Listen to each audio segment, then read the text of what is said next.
At dahil may natitira pa tayong gulaman, gagawa tayo ng Korean milk na may jelly.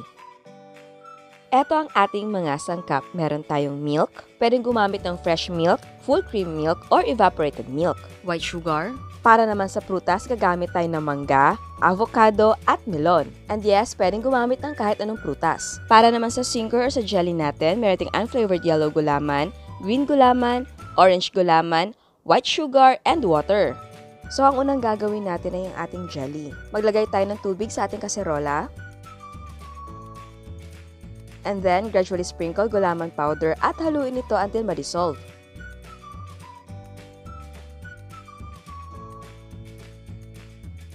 Add white sugar. Again, ang sugar ay optional lang.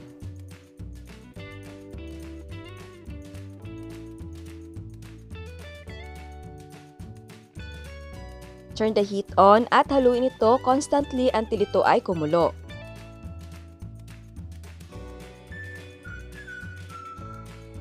At kapag ito'y kumukulo na, patayin na ang apoy. Ilipat ang gulaman sa molde. And cool completely. Tapos ulitin lang ang mga steps para sa green and orange gulaman.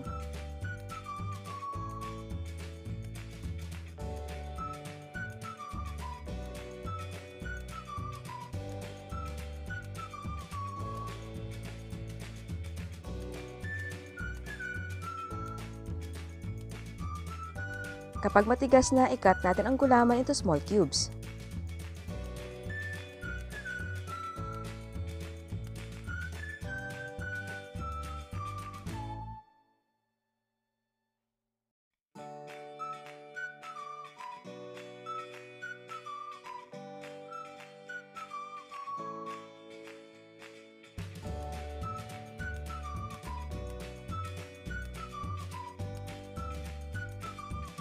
Ngayon naman, gawin natin ang ating milk flavor. Unahin natin ang melon.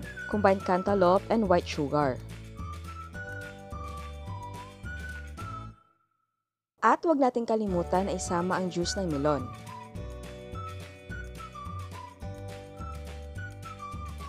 Sorry, hindi ko napansin na may mga buto ang aking sandok.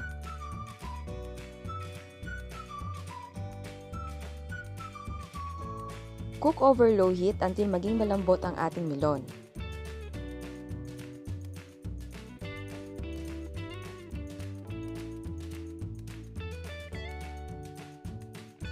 Kapag malambot na, turn the heat off at hayaan itong lumamig. Para naman sa mango flavor, combine mangoes and white sugar. So pareho lang, cook over low heat until ito ay maging malambot.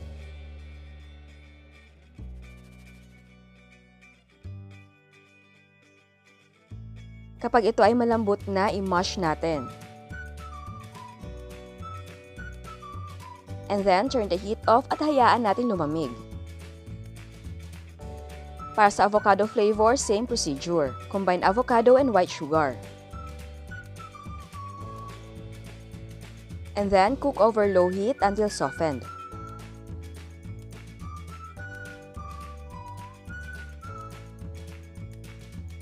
Kapag malambot na, i-mash natin.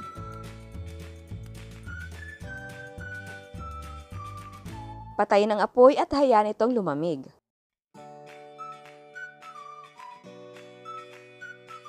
Kapag malamig na ang ating minatamis na prutas, ilagay na natin sa bote. Ang gamit kong bote ay 10 ounce. Siguraduhin lang na sterilize ang ating mga bote. Maglagay tayo ng 1/4 cup ng ating mangga.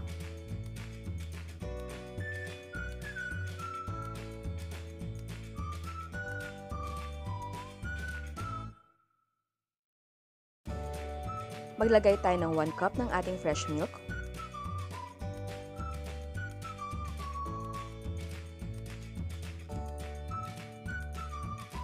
Tapos maglagay tayo ng 1/4 cup ng ating yellow gulaman.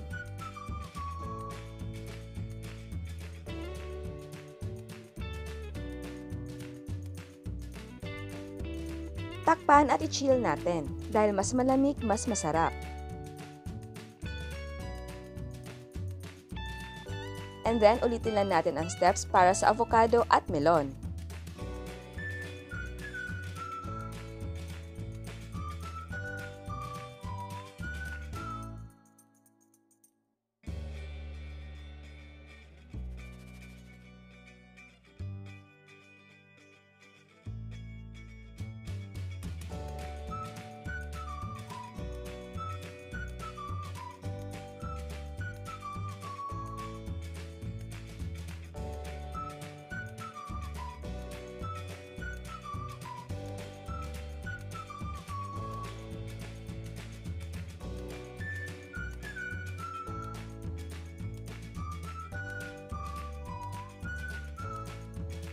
At ulitin lang natin ang steps para sa full cream milk at evaporated milk.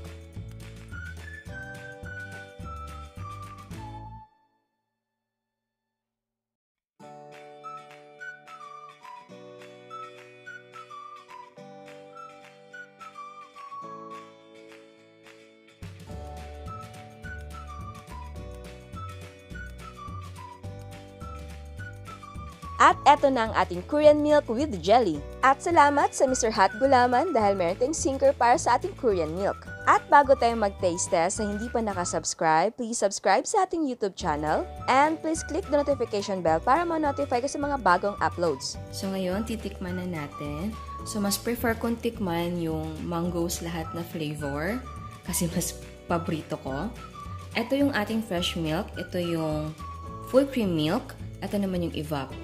So, kung napapansin nyo, mas darker ang kulay ng evap. So, ayan. Tikman natin. Shake muna natin. So, ayan na. Shake na natin. Buksan na natin. Oops. Uy. Ayan. Cheers. Oh. Refreshing yung dating niya. Ang sarap.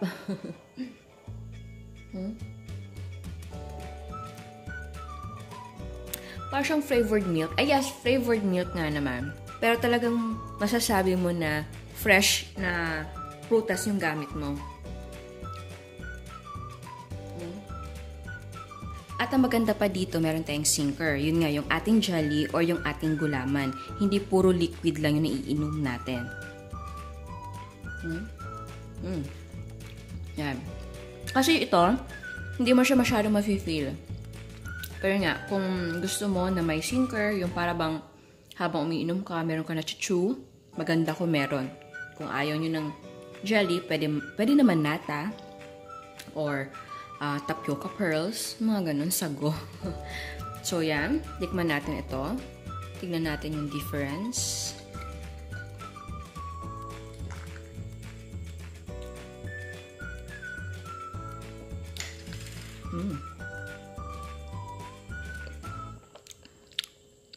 Parang mas yummier. Teka lang. Wait.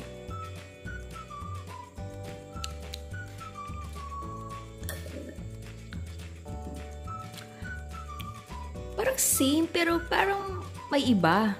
Ano ba yan? Teka.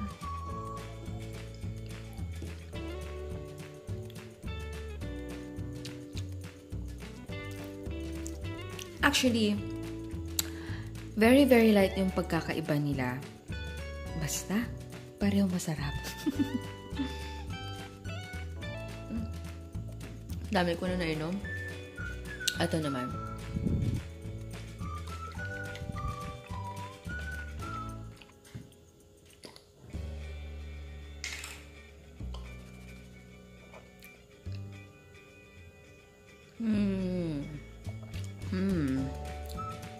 Sapa.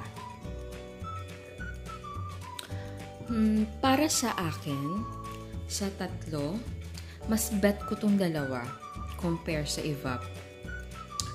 May strong na lasa si evap eh. Well, alam naman natin, sa tatlo, si evap yung naiiba.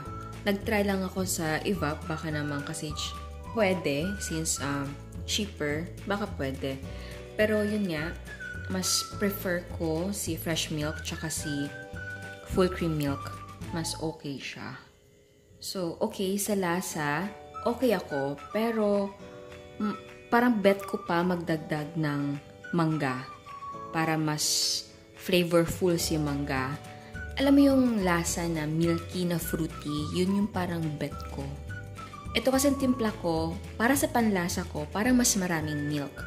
Pero hindi ko lang alam, baka mas gusto nyo na mas angat ang lasa ng milk or kung gusto nyo magdagdag ng mangga. So, nasa inyo yan kung paano kayo magtimpla. But yes, nagustuhan ko yung ating Korean milk na may jelly. Para sa akin, better na may sinker kasi nga, nakakatulong din yung sinker natin na maparami yung ating milk. Kasi 1 cup lang yung gatas natin. Umabot siya dito. Kasi maliban din sa ating mango, meron tayong sinker. Kaya mukhang marami yung ating gatas. Yung iba gumagamit talaga ng gatas na galing sa Korea. Pero syempre, mahirap siyang hanapin and I think mas mahal ang mga Korean milk. So ayan, ciao! At eto ang prices ng ating mga sangkap para sa Korean milk na mango flavor. Ang nagawa natin ay 4 bottles. Ang cost per yield ay 65 pesos and 50 cents. Pwede mong ibenta ng 120 to 150. Again, ang selling price ay magdidepende kung magkano ang presyo ng sangkap sa inyo. So ayan, sana gustuhan yung recipe natin ngayon at bago ako magpaalam, meron another dose of inspiration. Eto ang mga gram float ni Miss Lily.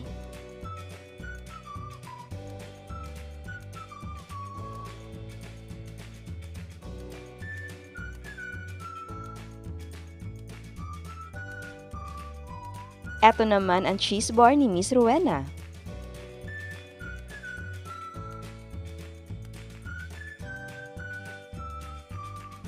At eto ang mga cakes ni Miss Piruno. And birthday niya sa Monday. Happy birthday po and I wish you all the best in this world.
I want to say thank you sa lahat na walang sawang pagpapadala ng kanilang mga photos. Nakakatakam at nakaka-inlove ang mga gawa nyo. Sana hindi kayo magsawang magluto, sana marami kayo natutunan, at sana marami kayo na-discover sa sarili ninyo, at sobrang saya ko para sa inyo.